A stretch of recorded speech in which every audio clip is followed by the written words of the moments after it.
Le mercato s'accélère, les rumeurs s'enflamment et les coulisses se dévoilent. Salut tout le monde et bienvenue dans cette nouvelle revue de presse. Le PSG débarque à Los Angeles pour la Coupe du Monde des clubs.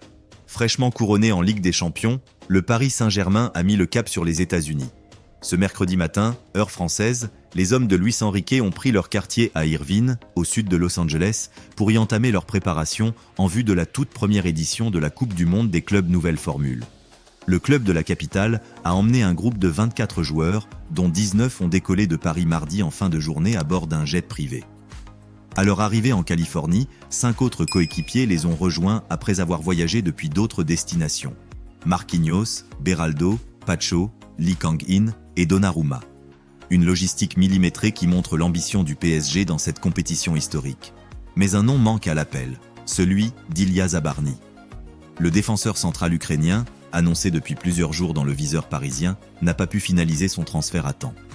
Alors que le joueur s'était déjà mis d'accord avec le club français sur les bases de son contrat, les discussions entre Paris et Bournemouth ont achoppé sur l'indemnité de transfert.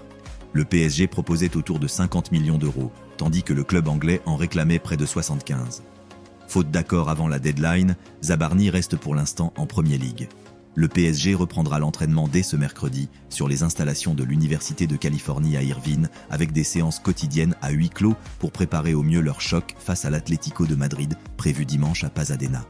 Un lieu chargé d'histoire puisque c'est là que le Brésil a été sacré champion du monde en 1994 et que la France olympique a décroché l'or en 1984. L'arrivée du PSG aux États-Unis marque un tournant dans sa saison. Après la consécration européenne, c'est un nouveau défi international qui se profile. Cette Coupe du Monde des clubs est une vitrine planétaire et le club parisien compte bien y briller. En revanche, l'échec du dossier Zabarny rappelle que Paris, malgré sa puissance financière, se heurte encore à des clubs intransigeants en négociation. Ce contretemps n'est peut-être que temporaire, mais il souligne l'importance d'anticiper dans un mercato où les délais sont souvent serrés. Et vous, pensez-vous que Zabarny est le défenseur qu'il faut à Paris ? Dites-le en commentaire et restez connectés pour suivre la suite de la préparation parisienne en Californie. On part en Angleterre. La tension monte autour de la sélection anglaise, non pas en raison d'un simple résultat, mais à cause de déclarations inattendues. En conférence après la défaite face au Sénégal, 1-3, en amical, Thomas Tuchel, désormais sélectionneur des Three Lions, a surpris tout le monde en s'exprimant sans détour sur le comportement de Jude Bellingham. Et le moins que l'on puisse dire, c'est que ces propos ne sont pas passés inaperçus outre-Manche. Face à un Jude Bellingham particulièrement nerveux, frustré par une égalisation refusée en fin de match à cause d'une main de Colwill, Tuchel a confié à Talksports « Il a ce feu intérieur, cette rage qui peut faire de lui un joueur exceptionnel. Mais cette intensité peut aussi être intimidante, parfois même pour ses propres partenaires. » Le sélectionneur a même évoqué sa propre mère, affirmant qu'elle ne reconnaît pas toujours en Bellingham le jeune homme poli et bien élevé qu'il voit au quotidien. Un message fort, presque personnel et sans filtre. Un message public à double tranchant. En Angleterre, cette prise de parole a provoqué un véritable séisme médiatique. Pourquoi Tuchel a-t-il exposé ainsi l'un de ses meilleurs joueurs ? Pour certains analystes, il s'agit d'un signal d'alarme volontaire, une manière de pousser Bellingham à évoluer dans son comportement, à canaliser sa fougue pour ne pas reproduire les mêmes erreurs que par le passé. Mais cette stratégie peut aussi se révéler risquée. Le Daily Mail parle d'un jeu dangereux. En critiquant publiquement son joyau, Tuchel s'expose à des tensions en interne, notamment avec l'entourage du joueur, réputé protecteur. Certains y voient déjà le début d'un bras de fer, car ce n'est pas la première fois que Bellingham dérape. Le souvenir de son fuck-off, lancé à un arbitre en Ligue des Champions, est encore frais, tout comme son geste d'humeur mardi où il a violemment frappé une glacière sur le banc. Une accumulation de signes qui pourraient nuire à sa progression s'ils ne sont pas maîtrisés. Pour Tuchel, le défi est clair. Façonner un leader sans brider l'instinct. Mais en évoquant des caractéristiques intimidantes et en mettant sur la place publique les émotions contradictoires qu'il suscite, le coach allemand prend le risque de fissurer la confiance d'un vestiaire encore en construction. Un mal pour un bien ? Tuchel veut peut-être reproduire la méthode qu'il a souvent utilisée dans ses clubs précédents, la franchise comme moteur de progrès. Mais en sélection nationale, l'équilibre est plus fragile. Si Bellingham répond positivement à cette piqûre de rappel, l'Angleterre pourrait y gagner un capitaine plus mature. Dans le cas contraire, cette sortie médiatique pourrait laisser des traces profondes à moins d'un an des qualifications pour le Mondial 2026. Et vous, pensez-vous que Tuchel a eu raison de parler ainsi de Bellingham ? Est-ce une bonne méthode pour canaliser un joueur à fort tempérament? Réagissez en commentaire. Revenons au PSG et Barcola. Le feuilleton Bradley Barcola continue d'agiter le mercato, et ce n'est visiblement que le début. Après le Bayern Munich, qui aurait déjà placé l'ailier français en tête de sa shortlist estivale avec une offre évoquée autour des 100 millions d'euros, c'est désormais un autre géant européen qui entre dans la course, Liverpool. D'après les informations relayées par The Sun, les Reds sont prêts à casser leur tirelire pour s'offrir l'ancien Lyonnais. Le montant évoqué? Près de 120 millions d'euros. Un chiffre colossal qui ferait de Barcola l'un des plus gros transferts de l'histoire du club de la Mersey et du PSG, un chantier offensif majeur à Anfield.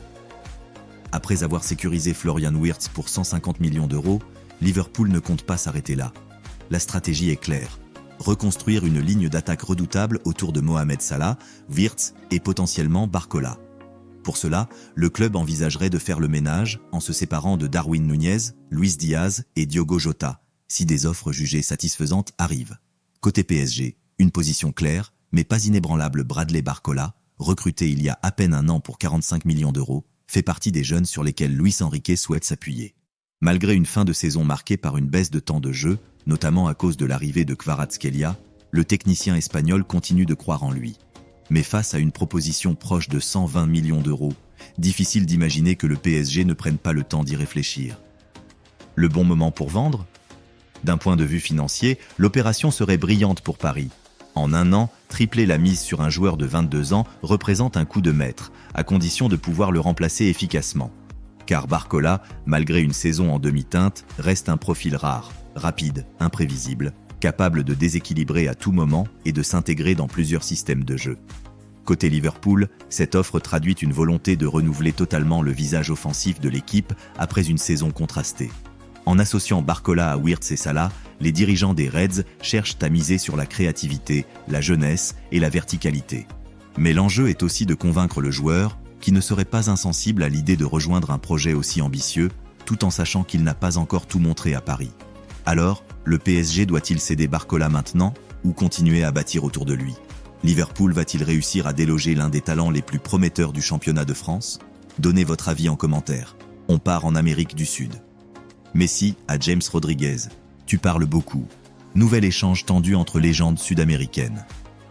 Le duel entre l'Argentine et la Colombie, 1-1, mardi soir, n'a pas seulement offert un match accroché sur le terrain. Il a aussi révélé des tensions profondes en dehors du strict cadre sportif. En cause, un échange particulièrement tendu entre Lionel Messi et James Rodriguez, à la suite de critiques anciennes, mais encore très mal digérées. Un match électrique, une fin encore plus brillante. Déjà qualifié pour la Coupe du Monde 2026, l'Albiceleste s'est contenté d'un nul arraché en fin de rencontre, grâce à un exploit individuel de Thiago Almada, malgré une expulsion sévère d'Enzo Fernandez. Sur le terrain, les esprits se sont échauffés à plusieurs reprises, notamment avec une altercation musclée entre Otamendi et Richard Rios. Mais c'est après le coup de sifflet final que l'incident marquant de la soirée a eu lieu. Messi répond au pic de James. « Tu parles beaucoup ». Alors que James Rodriguez échangeait avec Christian Romero, Lionel Messi s'est approché pour un tête-à-tête discret, mais loin d'être cordial. Si les deux hommes ont tenté de couvrir leurs propos avec la main, les caméras ont capté une séquence lourde de tension. Visiblement agacé, Messi a reproché à James des propos tenus en mars après la finale de la Copa América 2024, durant laquelle la Colombie s'était inclinée, 1-0 après prolongation. Messi, très direct, lui aurait lancé « Tu as dit qu'on a été aidé en finale. Tu parles beaucoup ». Une réplique cinglante qui démontre à quel point le capitaine argentin n'a pas digéré cette critique de la part d'un joueur qu'il connaît pourtant bien. Un Messi, toujours aussi protecteur de l'Albiceleste. Ce n'est pas la première fois que Lionel Messi réagit avec fermeté face à ceux qui remettent en question les mérites de sa sélection. On se souvient déjà de ses mots envers les Pays-Bas ou encore envers Van Gaal durant le Mondial 2022. Mais ici, la situation est différente. Messi s'adresse à un ancien coéquipier du Real, une figure du foot sud-américain, ce qui montre à quel point il prend à cœur la légitimité de leur titre à la Copa América. Ce clash traduit aussi un élément plus profond. L'Argentine veut être respectée et Messi, dans son rôle de leader émotionnel, n'hésite pas à aller au front pour protéger son groupe, même si cela signifie raviver des tensions avec des joueurs autrefois proches. Côté James, une mise au point, sans s'excuser de son côté, James Rodriguez a esquivé les questions en conférence de presse. Ce qui se passe sur le terrain reste sur le terrain. Une réponse classique, mais qui n'efface pas l'impression d'un malaise entre les deux hommes. D'autant plus que ses déclarations passées sur l'arbitrage en finale, qu'il jugeait influent en faveur de l'Argentine, sont encore dans toutes les mémoires. Un conflit d'ego ou un combat pour la vérité? Ce genre d'échange montre que la rivalité sud-américaine dépasse les 90 minutes. Quand deux légendes comme Messi et James se parlent avec autant de franchise, c'est que l'enjeu dépasse la compétition. Il s'agit de reconnaissance, de respect et de mémoire collective. Et vous, que pensez-vous de la réaction de Lionel Messi? Était-elle justifiée? Ou James Rodriguez a-t-il simplement exprimé son ressenti sur une finale âprement disputée? Dites-le nous en commentaire. Mercato. Sané en route pour Galatasaray, un tournant majeur dans sa carrière. C'est un véritable coup de tonnerre sur le marché des transferts. Galatasaray a officialisé l'ouverture des discussions avec Leroy Sané, l'ailier allemand en fin de contrat avec le Bayern Munich. Un mouvement inattendu qui pourrait bien bouleverser la hiérarchie européenne. Le club stambouliote, tout juste sacré champion de Turquie pour la 3e année consécutive, a confirmé sur ses réseaux être en pourparlers avancés avec l'international allemand. Sané, 29 ans, devrait arriver dans la nuit à Istanbul pour passer sa visite médicale, selon plusieurs sources locales. Il s'engagerait pour 3 saisons avec un salaire estimé à 10 millions d'euros net annuels. Une carrière en quête de renouveau. Sané, transféré de Manchester City au Bayern Munich en 2020 pour environ 49 millions d'euros, sort de sa meilleure saison statistique en Bundesliga sous les couleurs bavaroises avec 11 buts et plusieurs passes décisives. Malgré cela, son influence s'est progressivement estompée dans un Bayern en pleine mutation. 220 matchs, 61 buts et 55 passes décisives plus tard, Sané semblait pourtant encore dans le viseur de grosses cylindrées comme Arsenal. Mais c'est finalement Galatasaray qui tient la corde, bien décidé à renforcer son effectif pour briller en Ligue des Champions. Pourquoi ce transfert est stratégique? Ce potentiel transfert soulève plusieurs questions intéressantes. D'abord, le choix du joueur. À 29 ans, alors qu'il aurait pu poursuivre dans un club de Premier League ou viser une place dans un top 5 européen, Sané opte pour Galatasaray, un club certes prestigieux, mais hors des projecteurs des 5 grands championnats. Mais cette décision n'est pas anodine. Il devient instantanément la star d'un projet ambitieux, dans un club où il jouera la C1 en tant que leader offensif.